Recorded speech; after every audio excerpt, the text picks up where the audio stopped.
Assalamu alaikum, sunana Nasir Buba.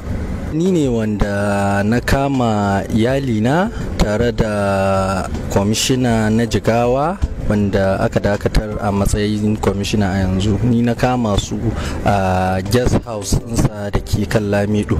Ba wai na ga a rubutu an ce uncompleted, ba uncompleted ba ne, gida ne cikakke da ɗaki da ɗakuna guda biyu da falo da swimming pool. So guest house ne, na sani dama. Ai na san shi, ba wai mutumin da ban sani ba ne, na san shi fiye da shekara 10. Ka bi su ne, kana bibiyar su ne dama, ko kana zargin wani abu tattare da su tsakanin shi wancan da ake zargi da iyalin taka? To gaskiya na bi su. Abin da yake faruwa a zamantakewa ta da ita, ban taba kawo irin wannan zargin mai karfi ba. Kasar rayuwar mata da miji, kuma yau a saba yau da ya gyara. To amma a kwana biyu, kamar watan baya kenan, watan Septemba, ta nemi izinin fita kuma na bata. Sai na bibiye ta a waya, ban same ta a waya ba, bata dauka ba. Sai na bibiyi inda ta ce min gida za ta je a lokacin kenan. Sai na kirawo mahaifiyarta saboda dare yayi. Sai mahaifiyarta ta ce gaskiya bata zo gida ba. To sai hankali na ya tashi, sai na je inda take sana'a, ko can ta je.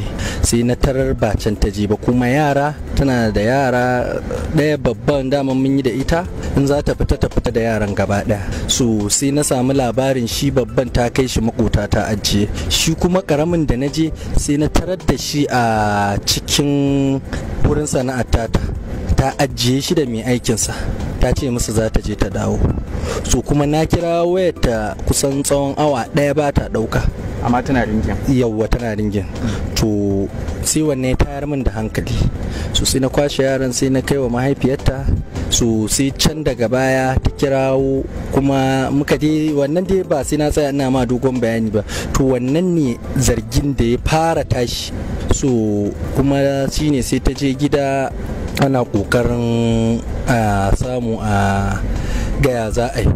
To daga lokacin na fara bincike, saboda na yi kokarin mu zauna ma da 'yan uwanta a binciki ina ta je a wannan lokacin. To amma abin bai yiwu ba, ba su iya samu.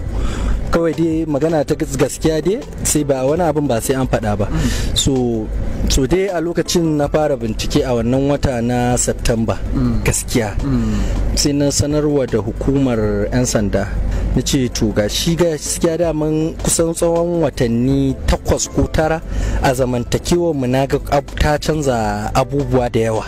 So sai shine dalilin da yasa sai na ce to da Allah ina son hukumar 'yan sanda ta fara bincike tun daga Januwari ma, na ce musu tun daga Januwari ta fara bincike har zuwa iyaka yanzu, su ga me za su taimaka mu. Sai na zo hukumar Hisba, su ma sai na rubuta complain a lokacin. To a wannan lokacin bayan 'yan sanda su ne, to 'yan sanda ne suka fara bani information into gaskiya ga wanda take mu'amala da shi. 'Yan sanda ne suka fara bani wannan information din. Shi suka ce min to matarka gaskiya akwai wani, akwai mu'amala mai karfi tsakaninta da so kai kana son mu gayyace su ne ko kuma me kake so? Sai na ce a rufe binciken nan, kar a fito da shi a tukunna, zan je Hisba na sa ƙara, saboda wannan harka ce ta aure. So shine muka zo hukumar Hisba, muka na rubuta complaint ina. To shine su 'yan Hisba aka haɗa mu da su ma 'yan sandan muna tare da su wani lokacin, sai da muka yi wata ɗaya cir muna bin su, muna bibiyar su, da sanda za ta fito daga gida, da sanda za ta je shagon nata, da sanda zai zo ya ɗauke ta, da sanda za ta je gidan nasa, ta ajiye motarsa, ta shiga motar, ta ajiye motar ta wani sa'in, ta shiga motarsa su fita su je hotel, ko kuma su tsaya a gidan. Duka 'yan Hisba za su ba da wannan shaida. Da kai kuma ake yawon? Duk da ni ake yi, wani ma bana nan, saboda abin da aikin da Hisba ta yi, ban ma taɓa tunanin gaskiya abin ya burge ni tsakani da Allah. Don ko ko dan ta'adda ake so a kama wallahi tallahi iyakacin aikin da za su yi kenan, saboda mutane suka sa tsawon wata daya a angle kala-kala akan wannan bincike saboda a taimake ni akan wannan al'amari. Kuma gaskiya an daɗe akwai shaidoji kala-kala gaskiya, kuma rabin shaidun nan ma ba ni bane kan ma a ce wai ko ina da wata manufa. Akwai su hukumar Hizba su ne za su ba da wayannan shaidun, saboda da su aka yi binciken nan har tsawon wata ɗaya kafin Allah ya sa ita a wannan ranar an daɗe gaskiya. su kasan wani sa'in akwai abin da baka isa kai ba. Yanzu kamar na gaya ma na ce ma za a je hotel a kama su a cikin ɗaki, ai kaga wannan abu ne mai wahala, ka gane. To ba wai ba magansu ba a hotel ɗin, to amma ai akwai inda baka isa ka ratsa ba tare da ka an ganka ba ko wani abu. To wannan damar da muka samu shine muka ɗauka muka amfani da ita, alhamdulillah, kuma mun yi nasarar kama su. Kuma statement ɗinsa da aka yi ya tabbatar da laifinsa, tun ranar ya tabbatar da laifinsa, ya faɗi iya sanda ya haɗu da ita da wacce ta haɗa su da yadda suka fara mu'amala da komai ya bayar, ya faɗa, ya sa hannu a takarda, ya yi signature, ya yi. So dan ya zo yanzu yana karyatawa, to ban san wa zai karyata ba, hukumar Hizba yake karyatawa ko kuma sa hannunsa yake karyatawa, wanne a ciki ba mu sani ba. Malam Nasir, sanda ka fara zargin mai ɗakin ka wannan fitar ta farko da ka ce ta yi za ta fita amma daga baya ka nemi ta a waya ka rasa, a lokacin ita ba wani uzuri da ta baka na inda ta je? Wallahi abin da ya faru kana ji, uzurin da ta bani ma na farko na fita shine an ba ta odar kek mai hawa 3, so kuma yana ɗaukar lokaci, na sani. So kuma a wannan lokacin oven in gidana ba zai iya yin wannan kek ɗin ba. So sai ta ce za ta je gidan mamanta, akwai babban oven din da ya fi wannan za ta yi. To na ba ta uzuri, ban hana ta sana'a ba, ban taba hana ta sana'a ba. In fact ni na fara sa ta ma ta fara sana'a a ranar bayan na ɗebi yaran daga nan wurin, saboda ai bata nan, an kira wayar ta bata ɗauka ba, kuma ga yara ta ka ta zubar da mai aiki kuma ta tafi turin awa ɗaya ta bata ɗaukar waya. To ba zan bai yara dare yayi ba, sai na kwashe su a mota ta, ba da gida ma ne da zan kai su, sai na ga kai wannan abin dole tunda gidansu ta ce ta je, bari na kai wa mahaifiyarta, idan da tarbiyya mai kyau ai mahaifiyarta za ta ce me yasa mijinki zai kawo ƴaƴanki, ke ina kika je, ana kiranki a waya ba kya ɗauka. To abinda na yi zato kenan, na yi zato, kuma da na je na ma nemi mahaifiyar mu yi magana da ita don mu samu maslaha wurin binciken ina ta je. To amma bata saurare ni ba gaskiya, ita mahaifiyar bata saurare ni ba gaskiya, bata saurare ni ba. To kana ganin da sa hannun mahaifiyar take yi kenan? Gaskiya a sanayyata da mahaifiyarta tsakani da Allah, ita magana ta gaskiya, ko da wani abu ya faru ba za ka yi wa mutum sharri ba. Mahaifiyarta mutum ce mai addini, kowa ya sani, tana kullum tana islamiyya, tana kuma iya bakin kokarinta wurin faɗan gaskiya. To amma idan akan laifin yarta ne, ba ta taɓa kin goya yarta baya ba. Duk laifin da yarta za ta yi a duniya, in dai ni ne to wallahi sai ta goya, kowane irin laifi ne to tana bayan yarta.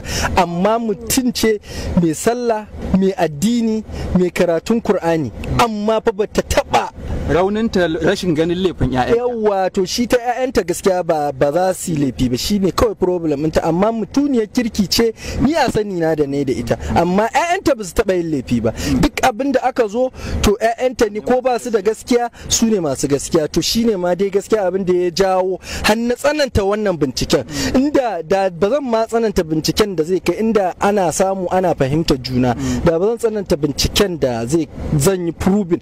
Ai ni proving na yi, saboda ana ganin kamar ma sharri nake mata, na fara zarginta. To shine na yi proving na kama su, sannan kuma mun samu hujjoji ɗan tsukukun wata ɗayan nan da muka matsa da bincike hujjojin da insha Allahu idan duniya ta buƙaci nan gaba ta gani za mu ba ta gani ba ko ba a kotu ba duniya za in muka fitar da hujjojin mu suka gani sun san gaskiya da ƙarya sun san bambancin alhamdulillah.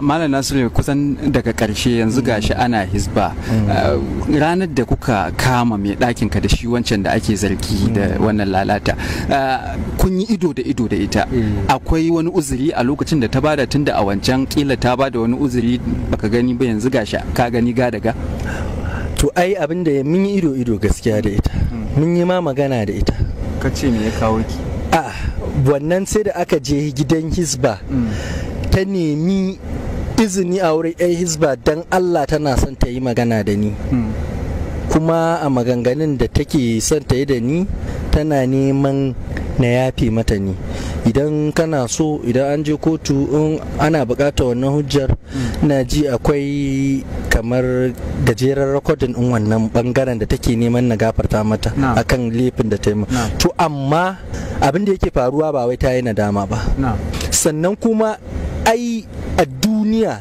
a Kano da Najeriya da Jigawa da Katsina da Sokoto da ko'ina a arewacin Najeriya a ce an ganka da Auwalu Sankara a cikin wuri to ai wannan ma tashin hankali ne tsakani da Allah ba wai ai yanzu ko ban fito ko ba wani abu ai a kama ta da Auwalu Sankara to ai an san shi kenan ai kowa ya san sananne ne dama kowa ya sani sai dai ita gaskiya danne ta za a yi saboda ka san harka ta siyasa kamar tunda dan siyasa ne yana cikin gwamnati kuma yana da iyayen gida masu karfi masu karfin gaske to da haka to shi yasa amma banda haka ai in ka tafi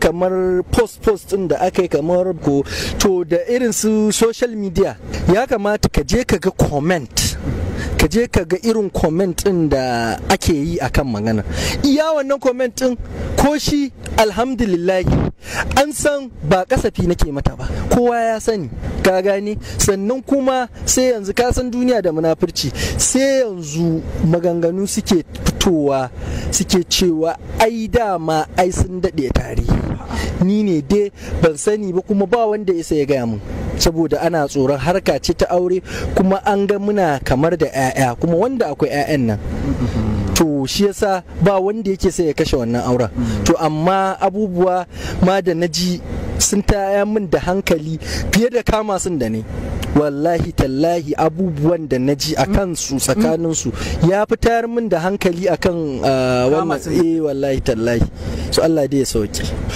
ni ba mai niyya kaman ba wallahi yan hizba ne su yan hizbar su suka ce gaskiya su ba za su iya barin wannan badala ta ci gaba da faruwa ba saboda operation badala ne kauda badala ne suka yi operation din suka ce su ko tunda dai matata ce kuma tabbas matata ce kuma su suna ganin wannan so kuma ni ana ma cikin ban ma zo wurin operation din ba ma sai a tsakiyar operation din na sami yan hisba an ce da ta ganku ta yi kokari ta buge ku kowa abin da ya faru kana ji da aka je da suka tabbatar ta kai awa kamar ina ji a gida daga lokacin da aka yi min waya a lokacin tana gidan kamar sun kai awa ɗaya da wani abu a ciki idan tun karfe kusan 8:15 ina ji suka kirawo ne suka ce gata nan ta shigo gidan nan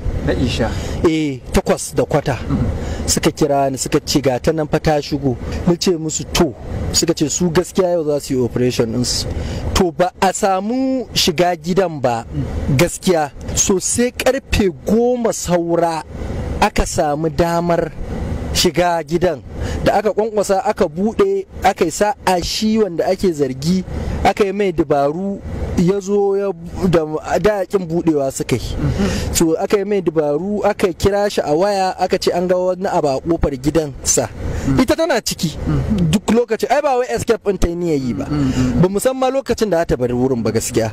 So yana zuwa sai Allah ya bada iko, sai aka ce ana neman mace matar wannan, sai ce shi ba kowa a nan, sai aka ce a sai kawai to yan hizba sai suka rufta suka shiga. So da suka shiga da ta gansu sai ta fito a guje, sai ta buya da ta ga mutane. Aka dinga neman ta kusan minti 10 a cikin gidan nan ba a same ta ba. Sai can yan hizba suka gane ai ta shiga mota ta buya a lokacin, saboda sun fara duba mota ba su ga kowa ba, suka duba duka motocin ba su ga kowa ba, da yake gidan yana da girma kuma akwai fili kamar kuma ba fitila.